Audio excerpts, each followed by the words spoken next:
And we're live. Hey, everybody. We're just chit-chatting here before we get things started. So yeah, real talk. And anybody in the chat, back me up. Tens of folks that are there.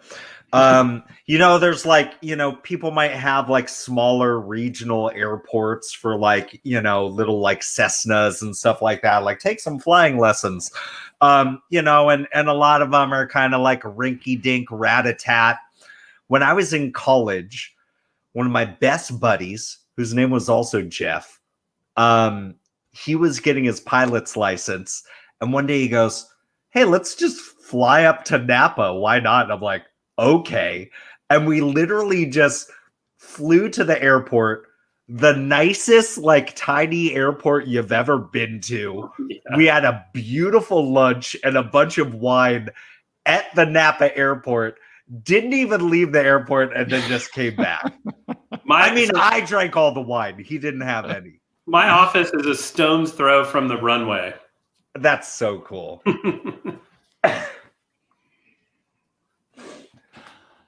All right.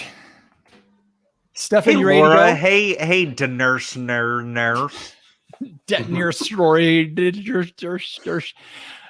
Stefan, there's a chat that goes on. If you look over on the right-hand side, there's a comments button. If you want to take a look, it can be rather distracting, and sometimes we'll throw stuff up on the screen. So if you see stuff pop up like that, it's that I'm grabbing stuff out of the chat to throw it up on the screen. Okay. All right. Looks cool. Yeah, that could be distracting. Yeah, it definitely is. So I don't recommend sitting in there for too long. Especially if we've got a few of our friends that join in there, man, they can get yeah, it depends if you've already moved on to cocktails or yeah. Some of them are in New York, so by the time they get on here, it's like almost yeah. Like woo! I like it. All right, Stefan, any questions before we go? No, I don't think so. Let's rock and roll. I'm ready to drink some wine. Jeff, anything else to add? Oh, no, I'm good. I didn't write anything up for you though. Did cool. you? Yeah, I did. Okay. So, Stefan, one last thing. When we end the show, I'll end the show by saying thanks again for joining us at the We Like Drinking podcast. And that's when we all cock back our fists and we'll say, "Where you never drink alone." And we all punch our camera. So you can feel free to join in. You can totally space it off and forget it and look at us like we're crazy people. Whatever you want to do. No, sounds great to me. All right. Are we live right now? Are we in the editing part or? We are live now. And then I will edit it in post for the podcast. And if anything crazy comes up video wise, I can splice it out. But the part right now won't be in the podcast, but it is on the video. Okay. All right. Sounds good. All right. Let's do this.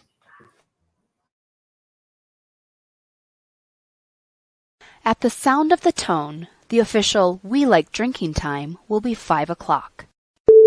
Commence consumption.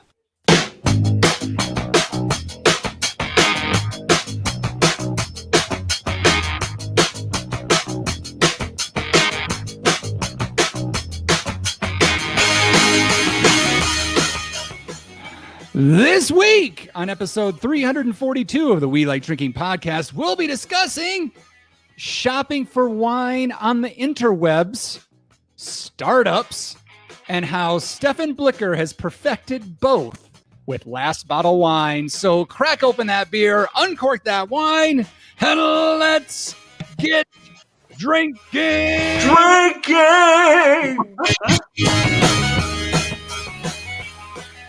Oh, folks, I'm not going to say that we've been pre-gaming. Yeah, we've been pre-gaming. So just get ready for a fun show tonight. That's all I got to say. Let me start off by saying cheers, my podcast drinking friends, and welcome to Happy Hour 342 of your favorite award-winning topical beer and wine education podcast focusing on fun. Fun! We like to have so much of it. And so do you. So make sure you never miss another episode of our brand of drinking fun by visiting WeLikeDrinking.com/subscribe. Subscribe. All right, Jeff Solomon. Yes. We have a ton to get through tonight. Yeah. Right. Stories about cows and beer and Costa Rica. I'm sure we'll get into, to start talking about tariffs, right? Oh, I'm sure. That's always Costa Rica has to lead into ayahuasca or something, right? Shh. I never tell anybody about that. Sorry, wrong podcast. Yeah. I've got my homeopathic ayahuasca blend back here. It's diluted down to 0.001% of ayahuasca, but it's just as strong, if not stronger. That's microdosing. Yes. So you hear us all talking. So let's find out who we're joined with. We've got our usual panel members. We have our California Sustainable Wine Growing Ambassador and recovering wine blogger, Jeff Solomon. Hey, shalom, everybody. And I am your host and certified specialist of wine, Jeff Eccles. Now, our guest this week is one of the founders of Last Bottle Wines, a purveyor of... I should try that again.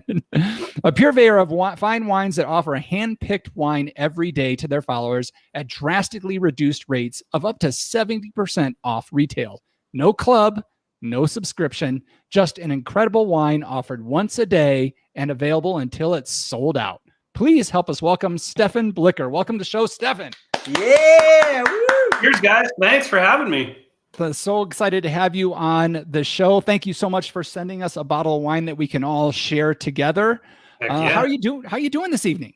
I'm doing good. I'm in St. Helena here in the middle of the Napa Valley, and we are getting a little bit of power outages around for the red flag warning here. So we're all on our toes a little bit. Hunkered down, hoping the lights stay on.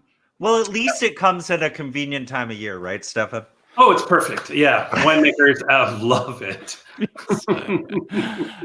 So you can follow Last Bottle Wines at their website at lastbottlewines.com or follow them on Instagram at Last Bottle Wines. Or for you folks listening, if you hear us talking about the wine we're drinking tonight and you want to get a special shot at it, on the down low, visit wines.lastbottlewines.com and you can get a bottle of what we're drinking for half off the normal retail price. So you can score a bottle of this for $60. Just what? Saying. What I'm Cool. So I think we do this. I think we just get right into it, Jeff. You want to share what we're drinking tonight? What's in this bottle? Yeah, and Stefan, thank you so much for sending this out. This is the 2009 proprietary blend from Yount Ridge, Napa Valley. Yeah.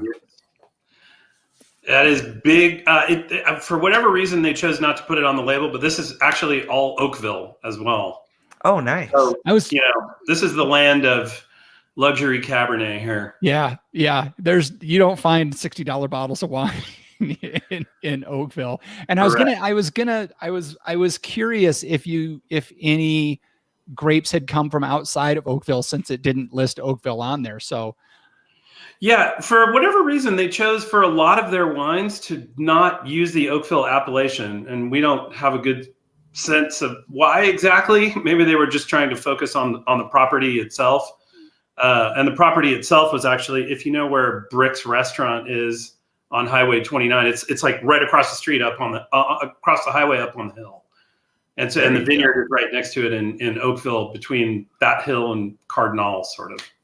That's got to be nice if you're just like having dinner at Brick's and you're talking to the sommelier and you're like, "Hey, you got anything from across the street?" That place right up there. Yeah. No, it's a pretty amazing wine. The pedigree too, because we've got Celia Welch, one of the great Napa Valley winemakers, famous for Scarecrow and plenty of other wines.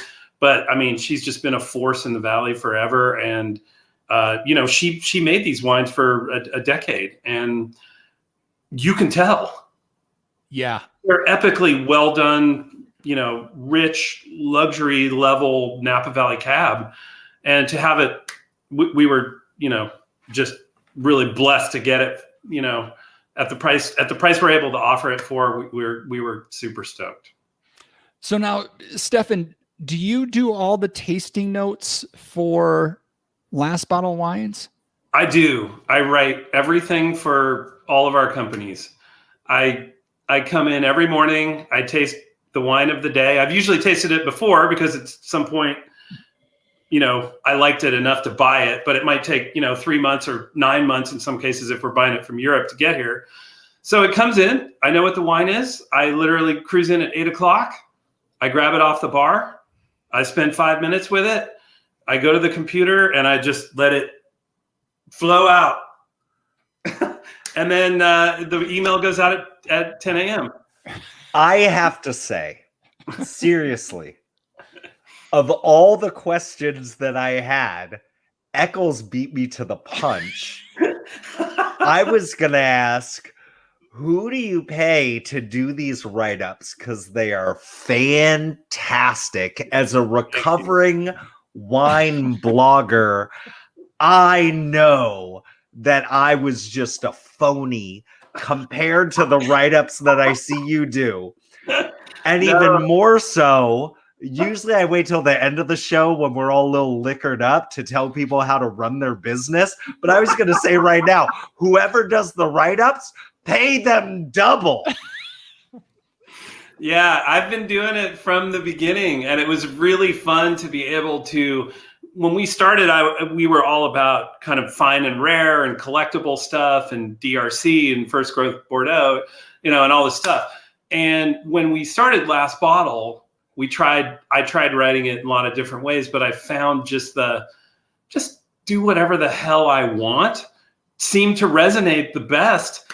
And that was just so much fun for me to do. And honestly, it's easy because that's exactly how I'm feeling at the moment. If I was in the car 3 minutes before I started writing, I was listening to, Hash Pipe from Weezer, then that's going to be in the write-up.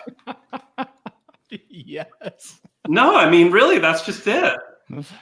And so it's beautiful. It's great. It's a thrill to be able to do it that way and to write about wine that way and not, have to write about, limestone and, exposure all day. It's refreshing, and it speaks to a larger base of the general public, I think, than when you're getting down into all the nooks and crannies of everything. So Solomon, you got to be on point here. Oh, I guess I do. Before I get into my tasting notes on this, it must be said that Hash Pipe is the best song that Weezer ever did. And the Green Album, upon which that song is burned, is the biggest pile of shit I have ever paid money for. Fuck you, Weezer. That was the beginning of the end. Fuck you, Weezer. You come with this killer, and then you just turn the rest into fucking An Island in the Sea or some garbage. Horrible. I just like yesterday listened, they just covered Enter Sandman from well, that's gotta be good. They can be next to the Foo Fighters, they could be the best cover band of all time. I'll give them that. I'm actually seeing them next weekend with Green Day in Oakland. That is awesome. And I think you get a free I think you get a free bag of coffee on your way in to Green Day concert. So on the nose, this wine has a ton going on. Yeah, it's in a cool spot because it's kind of a, teenager, young adult phase. And it's got enough tertiary kind of secondary bottle age stuff going on to add another level of interest. But it's still youthful and powerful and it's got tannin but it's silky and it's, I I just love it. I was completely blown away that we were able to get multiple vintages of this wine going back to 2009, and we were just shocked how youthful they are and how well. I mean, I guess I shouldn't be shocked it's Celia Welch, but still, I mean, I am surprised at for a 2009 how vibrant this is, and yet there is like that complexity that's there, like really just dense, dark, reduced fruit up front, like just blackberries and dark cherries and plums just reduced down into this beautiful sauce. There's even like a little like hoisin on the nose. Yeah, there you go. And I'm loving just like the little chalkiness that's coming out there as well. I love it when you almost feel like you're smelling just a little bit of some soft tannins on the nose, you know, like. Yeah, it's got that it makes me think of like spice cake, or like it makes me think of Christmas cakes and gingerbread, and the spice wise, it has a really cool exotic sort of cinnamon and stuff like that. Dense is a great way to describe it, Solomon. Like dense is a really good way to describe the nose on this. And the more you hang out with it, the more it just keeps coming out. Like that earthiness is kind of there, but the mint is hiding in there a little bit. Like, oh yeah.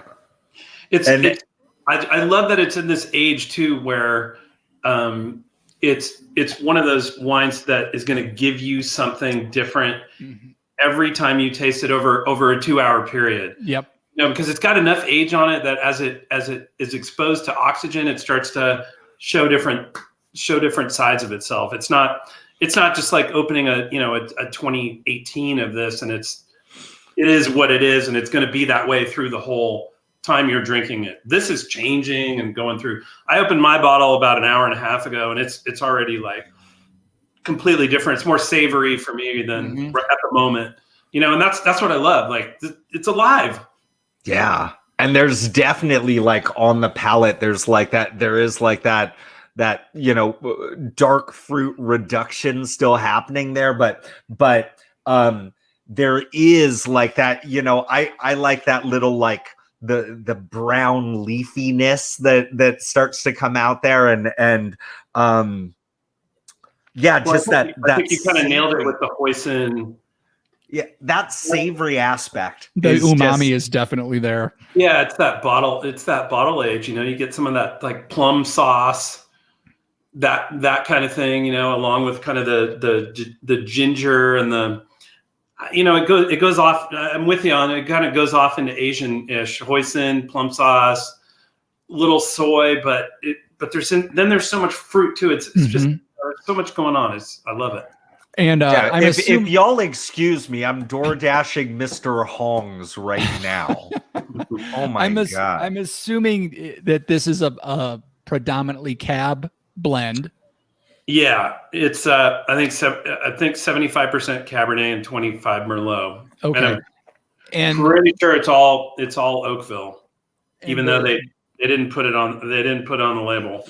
I'm seeing it in your write-up right here about Oakville, but yeah, the complexity from, and I don't want to like minimize it, from just the Cab and the Merlot, this is hitting all facets, right? And this is where, the age, I think, is really showing through. Like as you're saying, Stefan, as this expands like over the course of time, and as it oxidizes, you're getting these just wonderful different notes, but there's still that youthfulness there. Like, so it's kind of like, I want to say for folks that, are starting to dabble into aged wines, I think this is a really good showing of how much of the goods it has, and how much you can kind of search for something new that you maybe never noticed before. Like this is absolutely, that's really cool. And that's one of the things that we feel like we do for people at Last Bottle, is because our pricing is so generally so attractive. It's enough of an entree to people to try things that they wouldn't normally. They'll try a Rioja maybe that's $19. They're not going to spend $40 on it to try a Rioja, but at 19 or 15 or something like that. And same goes for, high-end Napa Valley Cabernet. If you're not super experienced with 12-year-old wine, you're probably not going to drop $100 or much less than 120 or more. But, you might go in at 60. And this wine is $60. This wine would be, on most wine lists or in a wine shop would be probably far more expensive than 120. Yeah, way more. So that's one of the things we love about what we do. We think we're getting people to try Peak Pool. How many people have ever tried Peak Pool? But as soon as they get, if they can get into a bottle of Peak Pool for $15 from us instead of 30, and go, wow, this is what oyster wine is like, then that's, we've succeeded. That's it's great. That's awesome. I live for that kind of thing. Absolutely. So again, thank you so much for sending us this bottle. This is a fantastic. It was great having you on the show. Okay. Yeah, later. we do need to move on. As much as we love to dork out about tastings and everything else, we do need to move on. So we are going to get into the fun part of the show that we like to call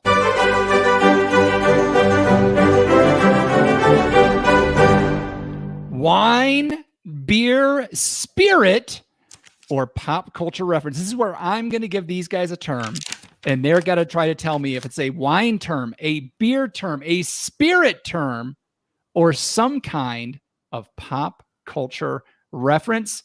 The term this week is crow's nest.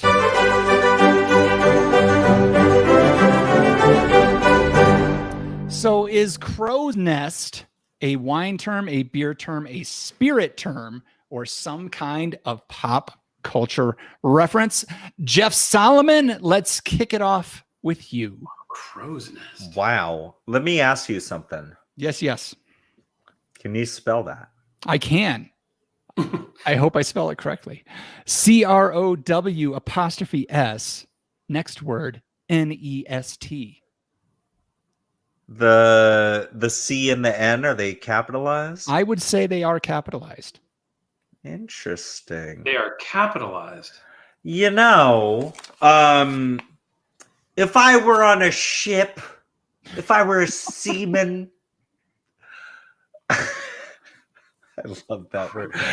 If I were on a ship, I could point to the top of that pole up there where there's a little basket, and they refer to that thing as the crow's nest, and that's where you got the pirate that's up there with the big the thing that you look through for no reason. It doesn't make things bigger or anything like that. Yeah. They call it a kaleidoscope.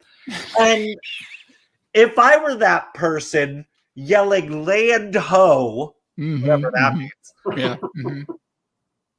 I would be sitting in a crow's nest when that happens. And yet, you're capitalizing the C and the N, which makes me believe that this particular crow's nest is the name of a particular place, not just part of a ship.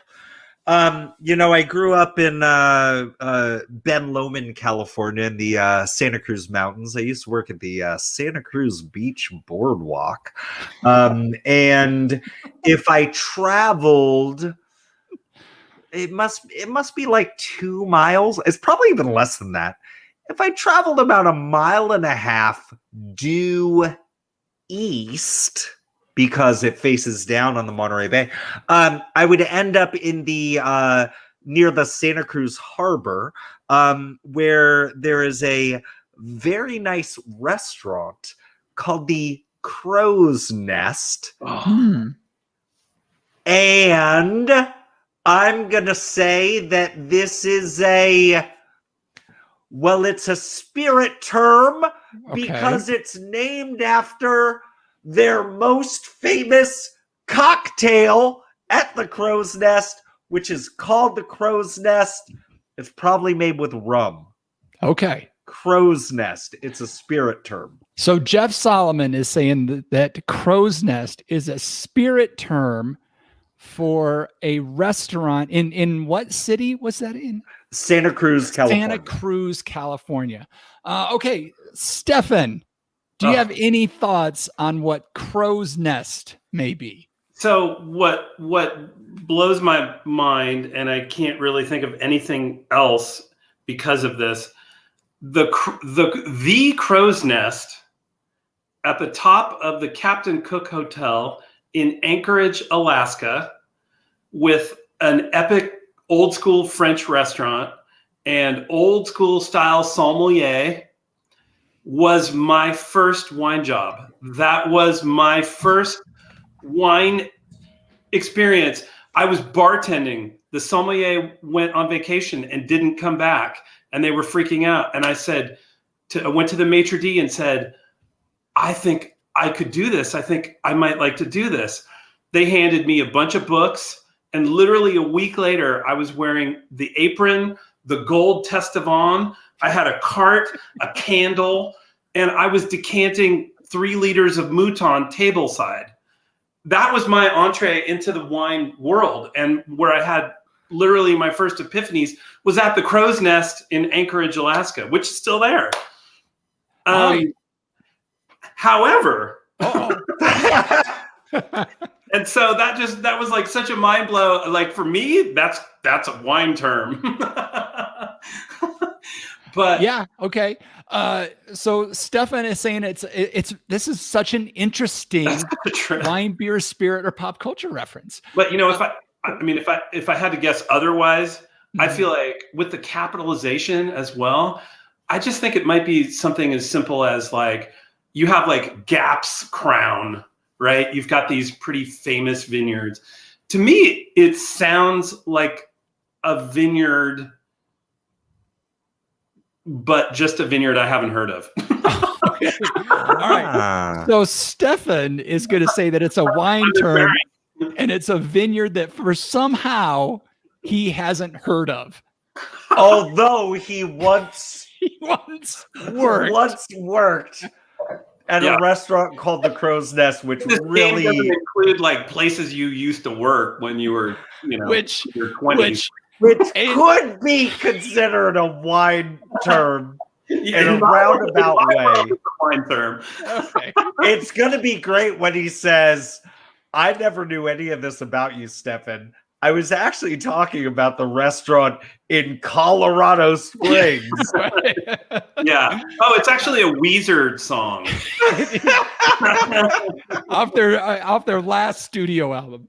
Okay.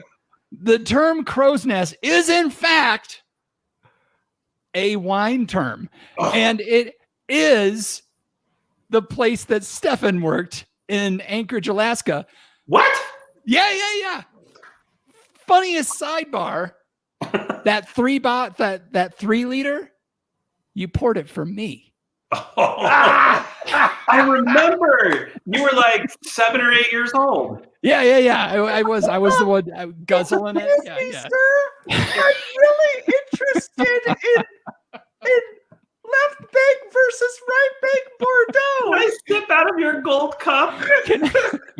that you had crystal sippy cups was astounding to me. That's how we roll in Alaska, baby. Crow's Nest.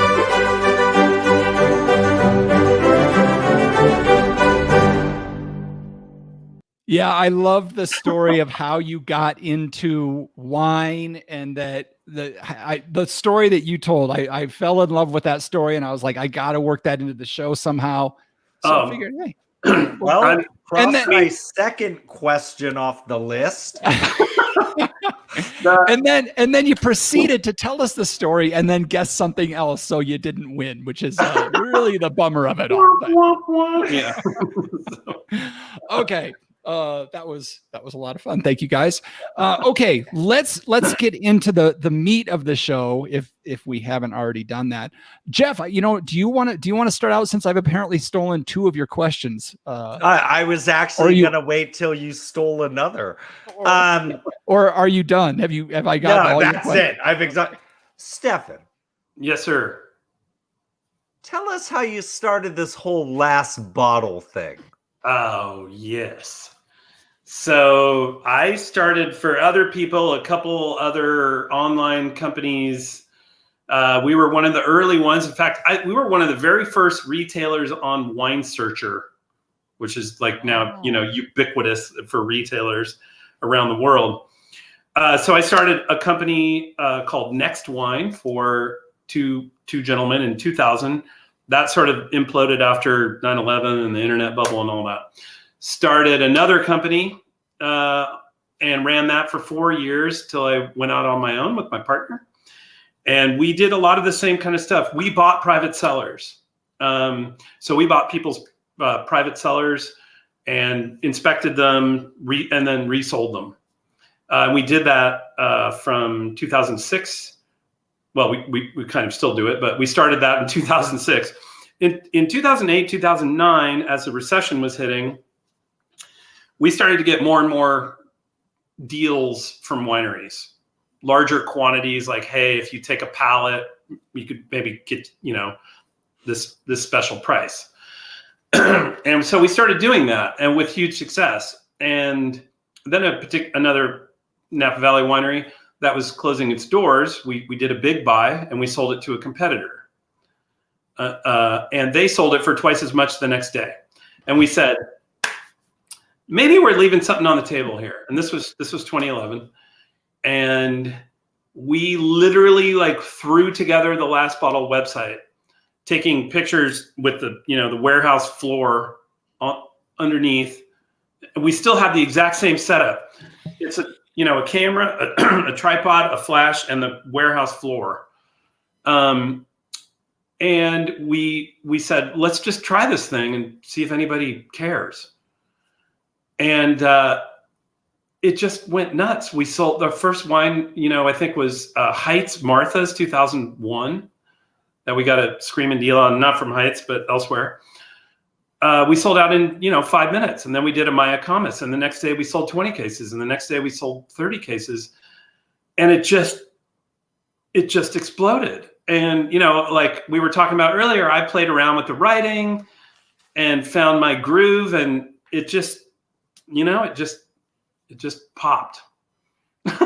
And so now we moved like 5 times, bigger and bigger warehouses, and now we're selling a lot of wine. Wow.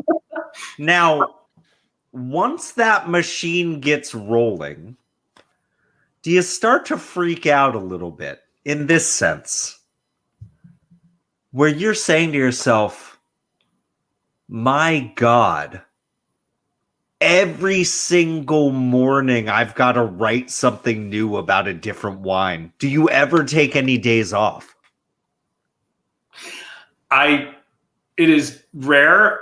So if possible, I ask my employees and partners that are all in this machine to give me the offers as soon as humanly possible.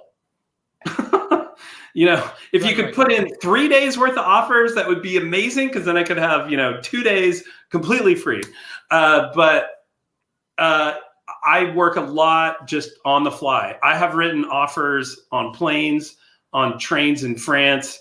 I have written, you name it. I've written offers on my phone in the weirdest of places. And then we started First Bottle Wines as a complement to Last Bottle Wines. I started writing that along with one of our great employees, Blake Van Treese.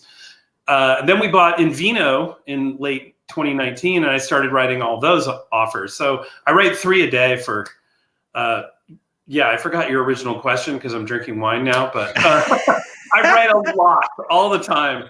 And I'm going to turn the light on in this room because the sun's going down. Okay. There we go. That's better. Yeah. So Stefan, I gotta get to it. I was going to ask this later, but I want to get to it now, because we've had, when I started mentioning that we were going to have Last Bottle Wines on, I got a lot of feedback. All of it was super positive about how much people love their site. And a couple of them were like doing backflips about your marathon wine deals. Yes. So if our listeners don't know what a marathon wine deal is, can you explain that to them? And then if there's one coming up anytime soon that they should be setting their calendars for. Absolutely. Yeah, the timing is great. So marathons we came up with so in the course of buying large quantities of wine at great prices and doing that daily thing that we do until we sell out. There's a lot of wines that we buy with similar pricing, but there's not enough quantity to do like a normal daily offer. We would sell out in 3 minutes. So we came up with the marathon as a way to move through these great wines at great prices, but smaller quantities. And that's another thing that people just absolutely love, partially because, well, a lot of it is because there's free shipping on everything. One bottle, so over a course of 2 days, we will go through probably 700 different wines. And it's free shipping on everything. So you can get one bottle of this and one of this and one of this and one of this. We'll put it all together and ship it free. And it is a way to try an enormously wide selection than, rather than having to get 4 or 6 to get the minimum for free shipping. That is part of our regular daily offers. And there is just an insane amount of cool wine during these marathons. And we have to tell everybody, please download an auto browser refresher, because we will literally go through, 20 or 30 cases in a minute. What? Whoa. Yeah. So it's the marathons. So we have this enormous stack of wine that we're moving up, and as they sell out, it just keeps moving down the list. So it's become quite the event. Tons of people sign up. Tons of people use their referral codes. The referral codes are amazing for both parties. If you send your referral code to somebody and they buy, you get $30. The buyer gets $10 credit. So it's really insane. And we get, a lot of, it's a huge deal. A lot of our customers love it. We're super grateful. Every year we try to make it bigger and better. And it is happening next week, Thursday, the 26th. Everybody's scribbling that down right now. Yeah. Thursday the 26th, guys. It's insane. It's literally, we kind of say this every year, but it's true. It is going to be by far the biggest and best. We have bought outrageous amounts of cool stuff. But, a lot of it's just in these small quantities, so they just fly, I mean, higher priced wines, are usually in smaller quantities. But if we have like a screaming deal on rosé, like let's say a $9 Italian rosé or a $12, Provence rosé, we might go through, I don't know, 50 or 100 cases in a few minutes. So pretty crazy. But they're screaming, they're screaming deals, and it's super fun to just see all of this. There's, thousands of people on the site just 24 hours a day scooping it up. So that's amazing. And is that at lastbottlewines.com as well, or is there a different URL for that? No, that's the regular lastbottlewines.com site, and it starts 9 a.m. Thursday, the 26th of August. Pacific? Yes. Of course. Why would it not be Pacific? Come on, Jeff. As a former marathoner, I have to say, just you explaining this sounds exhausting. Right? Like, I see why you call it a marathon, and I think I picked up on something too. It's dropping on the 26th because a marathon is 26.2 miles. Unbelievable. I'm using that. I'm stealing that. Yeah, please. I like it. I like work in the Thursday thing, 26.2. Well, and my business partner, Corey Wagner, who is kind of the main buyer, I would say, and taster along with me. He's like a brother to me. He is the one that the vast majority of this work falls on. And he is a kick-ass athlete and has run many a marathon. So that's perfect. That's amazing. See, I always try to work my angle in. Let me ask you this. Does he skateboard? Corey? Oh yeah. I think he built his kids like a half pipe in his backyard. He did like a full half I don't know. pipe? No, probably not a full on. Like a mini ramp? But like like an 8-year-old kid version. Yeah. No, this 42-year-old kid needs to make a mini ramp in his backyard. Those things are fun. Did he used to work in a record store by chance? No, I don't think so. Okay. He went to Cal Poly and he delivered pizza for Woodstock his entire 4 years he was there. A Mustang? So Stefan, how far in advance do you guys kind of have your calendar laid out? Not necessarily to the marathons, but for the general day-to-day last bottle wines. Like, how far in advance do you know what's coming? Yeah, so that's pretty interesting too, because you would think for a company as complex as what we got going on. Right. You would think. But what's really cool, I think, about our business, and I hope this comes across, is that there's a lot of intuitiveness to what we do. We have a spreadsheet, right? We have a plan for, let's say, 40 days out. Okay. We have a plan. Okay. Yeah, okay. But it gets switched around on the regular. I mean, probably once, probably like 3-4 times a month, right? Right. And it's just like, there's just some days where Corey comes in and he says, I'm just not feeling Brunello today. I love it. Let's do this, this $9 Chateauneuf Blanc, or just, whatever it is, or it's vice versa. We kicked ass in the Olympics, and so let's do a 98-point Napa Valley Cabernet. Or whatever it is. So there's a lot of things that get switched around, which of course for me is like, I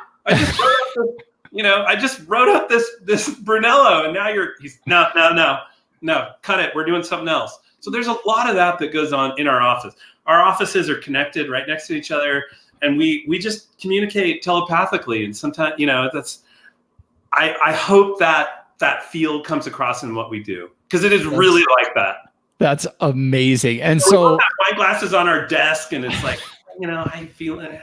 What are we doing? Yeah, okay, we're good with that. All right, no, switch it up. That didn't come in, or sometimes it's like somebody pops up on Wine Searcher with a lower price or something like that. Not a lower price, but somebody pops up that we didn't expect. I would kick that back, for a month or something. Sometimes, like with our own wines, like we import a lot of stuff from Europe directly. And there's, sometimes you might get something in and you get the bottle and you're like, this, or like with our own wines, our label Sleeper Cabernet, say, I feel like this needs another couple months. So we just kick it out, and then we have to come up with something else on the fly. But that's what we do. But doesn't that just make the most sense with all the science happening surrounding how wine goes from the earth into the bottle into a glass? Right. At the end of the day, our experience with it is so much more of an art form, and it's so much more nuanced that I'd kind of be weary of the robot.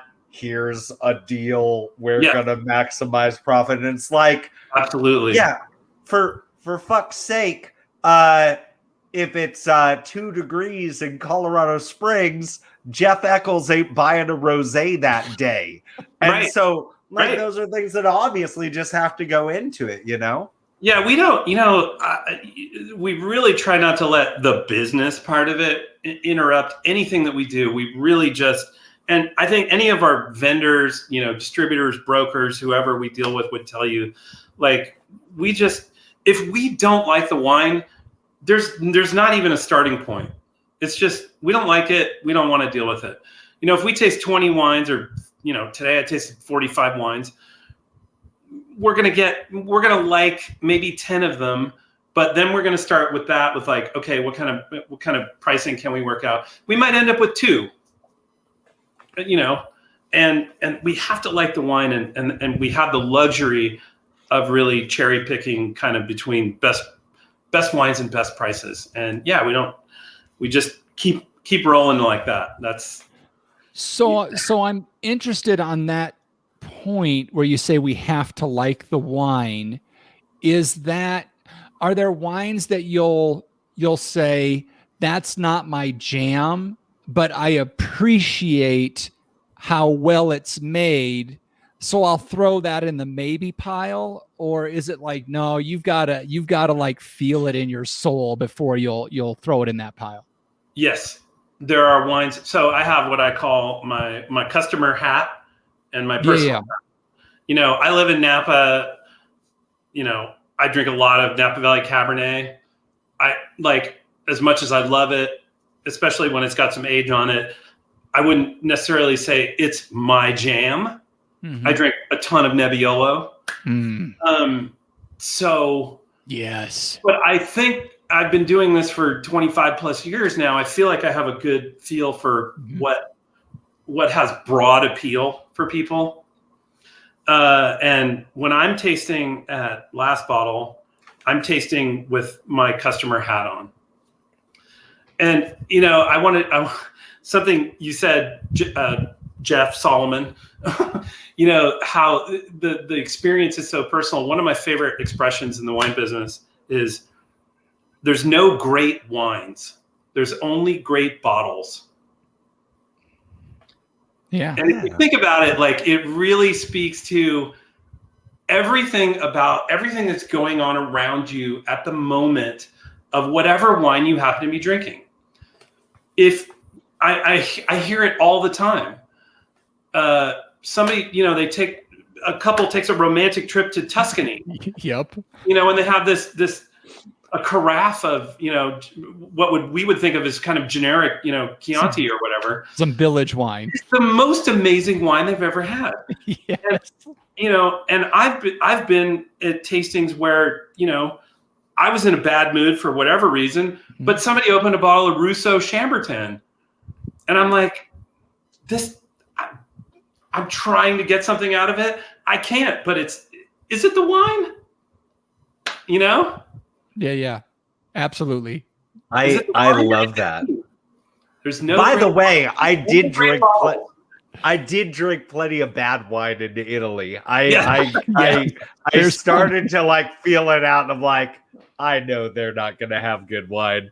There must be some bad wine somewhere in Italy. When you grab the bottle off of the shelf and it's steaming hot, you go, I'm just gonna put that back. Yeah. No, before the pandemic, we went to Italy at least twice a year, and I always am like poking around in wine shops and in Alba and Treso, places around in Piedmont, and I'm always like, oh man, I feel like that wine's been. You have like an older Giacosa or something cool, and you're like, man, that wine's been going up and down in temperature for. There's not a lot of air conditioning in Italy. Right. But yeah, I love that expression, and it's something it's just a really important expression for me about the wine business, and something I keep in mind all the time. And you can apply it, you can apply it to food, and, you could go to the French Laundry, but if you're having an argument with your wife or girlfriend or, partner or whatever, you're not going to have a great memory of that experience. Yeah. And, you can put that all through your life, really. And, here's what I was thinking too. I love that you're thinking about the consumer hat when you're tasting those wines for Last Bottle. But even with that, you still got the real Stefan in the background. The real Slim Shady is hanging out back there. And I am certain that there are tons of customers where it's really like those last bottle guys, just everything that they pick, I'm into. I like the direction that they go. Oh man, I hope so.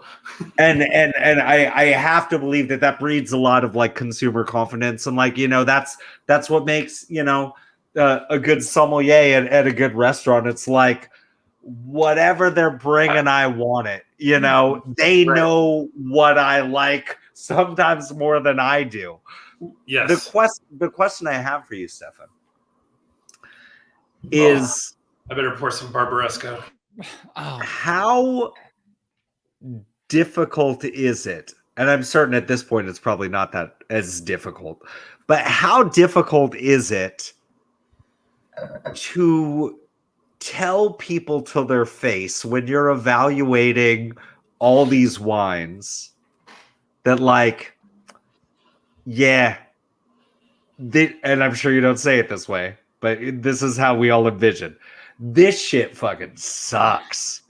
Bring something different. Like, how, I guess maybe not even how difficult is it, but how did you get to the point where it became easier to tell people like that and still maintain business relationships?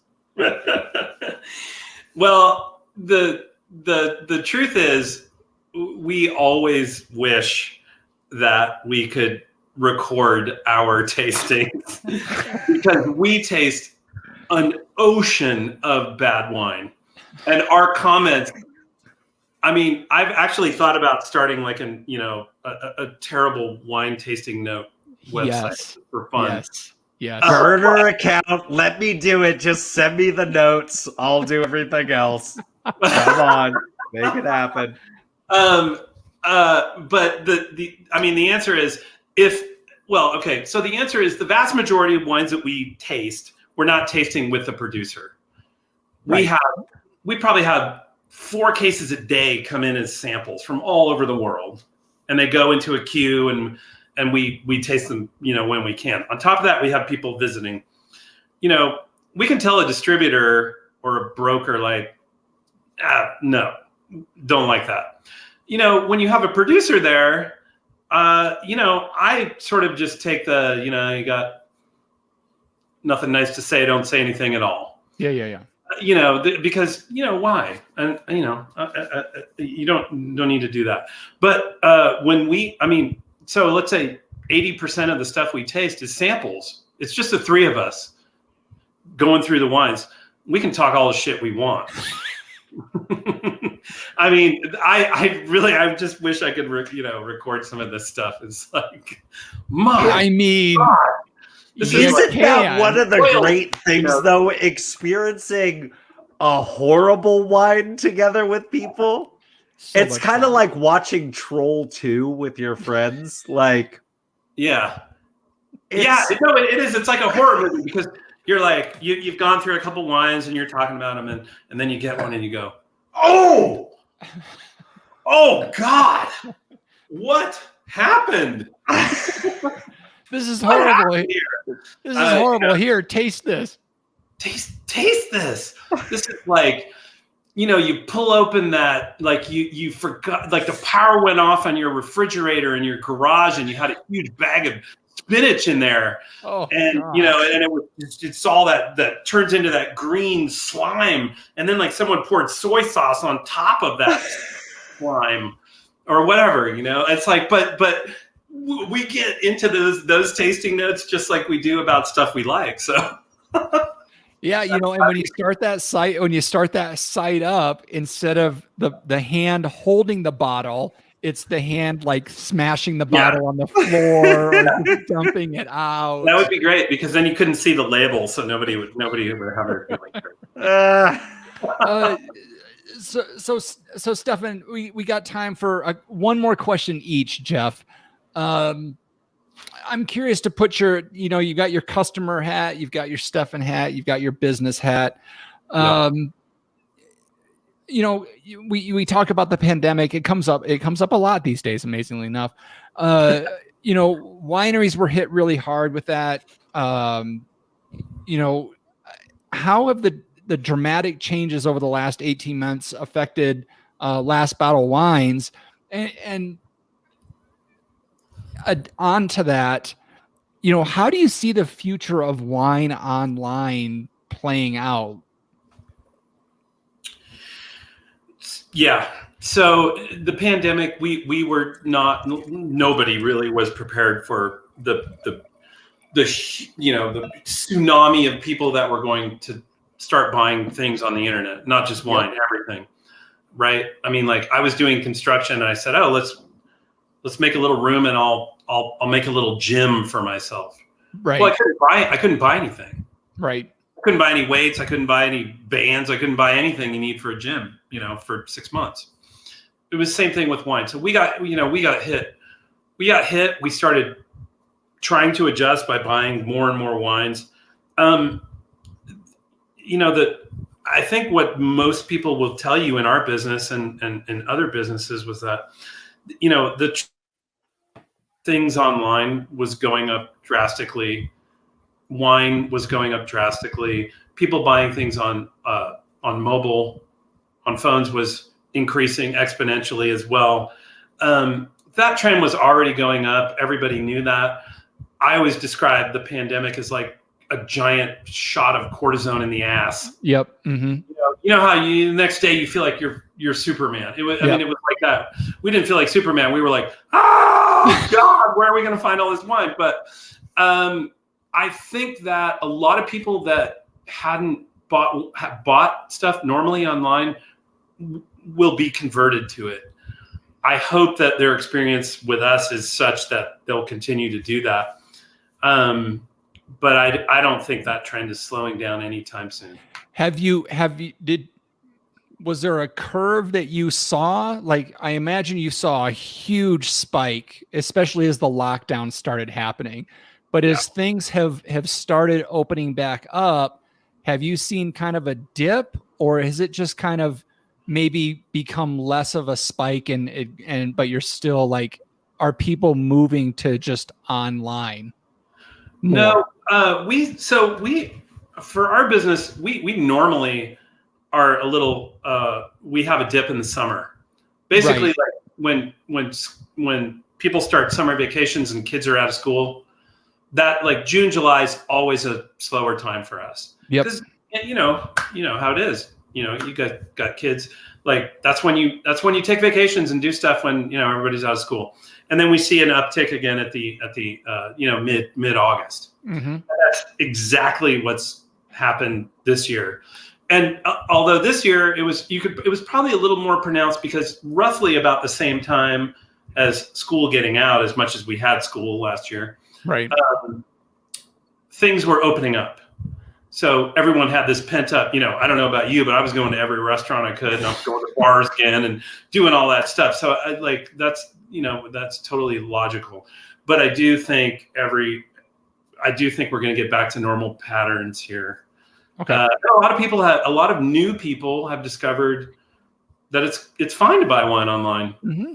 Just like, for me, like I didn't buy a lot of food online, but during the pandemic, I was getting a Gold Belly box, every 2 weeks. I was like, oh, great. I can try Momofuku and I can try Diavolo Pizza and all these places I've never been to.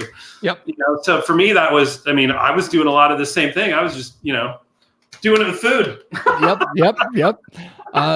Jeff, one last question. Yeah, I was just gonna back that up. Like, certainly, I think there's a lot of like online converts that happened over the last year and a half, where it's like they were afraid to dip their toe in the water, and now that they're there, they're like, "I'm door dashing every night. I could leave, but I'm not going to." And certainly, that is really cool to see. I don't have so much of a question as I have just an in-show story. I was enjoying this wine so much, and I poured myself another glass, and it's a very big glass right now. And I looked over at the bottle and I said, I'm in trouble. Because if I don't text my wife right now and tell her how good this is, Not only is she going to be pissed at me after the fact, but I won't be able to wake up for work tomorrow. So I texted her during this whole conversation. She came in and I handed her the bottle. I actually wanted her to take the whole thing with her, but she still left some for me. That's dangerous. But my goodness, how cool is that? Like, if this Yacht Ridge is any representation of like all just the amazing wines that are available, I think the general public is really lucky. And specifically this Yacht Ridge, can't people get it right now? Wines.lastbottlewines.com. Wines.lastbottlewines.com. And in the special notes section, put hey, we heard you on the podcast. That was pretty cool. Yeah. You poured for me at the crow's nest. That's what you're Hashtag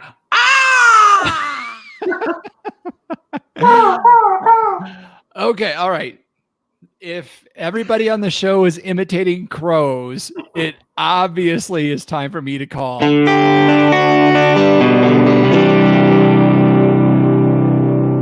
Last call. Time to clean house and lock the doors. You know what we do here, folks. We're looking for a little bit of help from you. Follow us on the social media platforms. You can find us on Instagram at We Like Drinking, and join us on our Facebook group known as The Tavern at welikedrinking.com/tavern.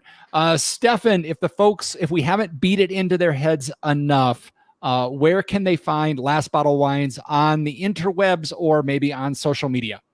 Oh, Last Bottle Wines, it's all on the web. It's on our website. It's all the usual places. Just Google lastbottlewines.com.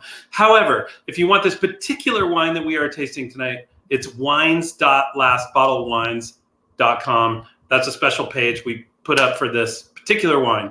Other than that, just sign up and you'll get one email a day about all the craziness. Written by Stefan. 8:30 every morning, baby. And the best part is you'll be able to tell what he was listening to on the way to work that morning, apparently. That's right. It won't be Celine Dion. Jeff Solomon, if the folks have some thoughts on the show, where can they go to leave a review?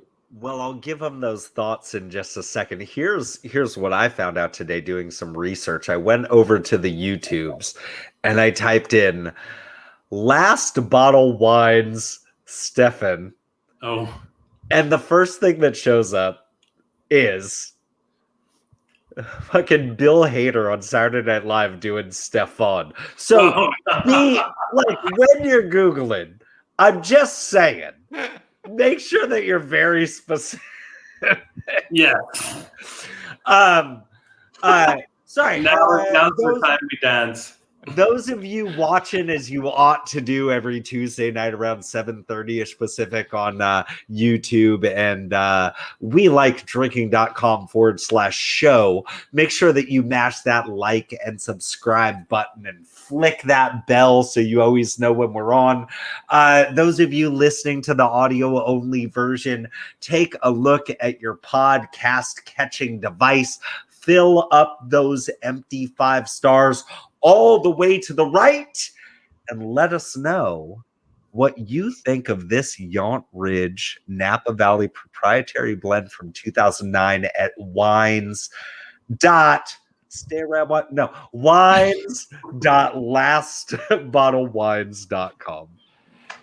Absolutely. And if you do that, if you leave us your tasting notes on this Yacht Ridge Napa Valley, we will somehow get them to Stefan, and maybe he will completely plagiarize you when he's in a pinch for whatever wine. It doesn't even. I will call you out in an email. No, I was like, cheers, dude. You crushed it with that blackberry pie reference or whatever you got. Give it to me. I'm good. Oh, you can also find the show notes for this episode with all the links to the stories or mentions we had at welikedrinking.com/episodes. This has been a fantastic episode. It's been a delicious episode. Oh, wait, that's the wine. But we've reached the time of the show where I get to say, Okay, panel, let's take one last trip around this table and get some final thoughts before we shut off the lights. Jeff Solomon. The best Weezer album is and will forever be, I know the hipsters say Pinkerton, it's the Blue Album. It's the Blue Album. Stefan, any final thoughts before we let you get out of here? There's no great wines. There's only great bottles. I mean, that really just does sum it up. And with that, I'll say thanks again for joining us at the We Like Drinking podcast, where you'll never drink alone.